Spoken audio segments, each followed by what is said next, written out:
j'espérais que tu serais peut-être en mesure de me donner une idée de l'évolution de l'économie de marché dans les colonies du Sud.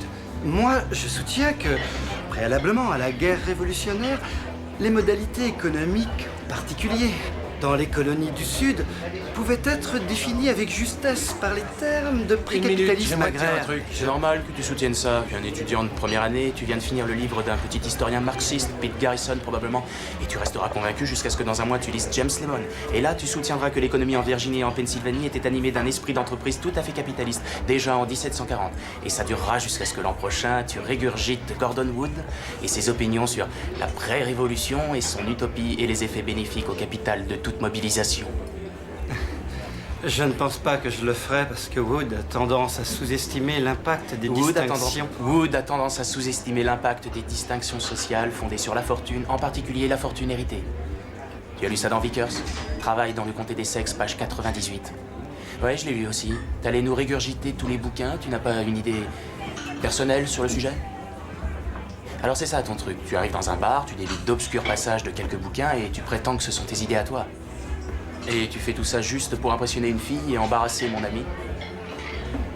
Ce qu'il y a de triste pour un type comme toi, c'est que dans 50 ans, tu vas commencer à penser par toi-même et tu vas découvrir le fait qu'il y a deux certitudes dans ta vie. Primo, t'es pas fait pour penser. Et deuxio, tu as paumé 150 000 $ pour un enseignement que tu aurais trouvé pour 1,50 $ d'amende de retard à la bibliothèque municipale.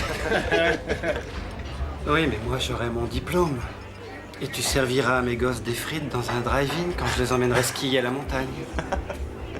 Oui, peut-être. Mais au moins, j'aurai ma personnalité. Mais si ça te pose un problème, tout ça, on peut faire quelques pas dehors et régler l'affaire entre nous. Non, vieux, y a aucun problème. C'est cool. C'est cool? Ouais. Cool. Ouais, tu peux le dire que c'est cool. Ouais, c'est ça, la ramène plus. Il en a dans le cigare, le copain. Toutes les 3 minutes dans ce bar, on tombe sur une grosse tête. Allez, à toi. Une autre tentative.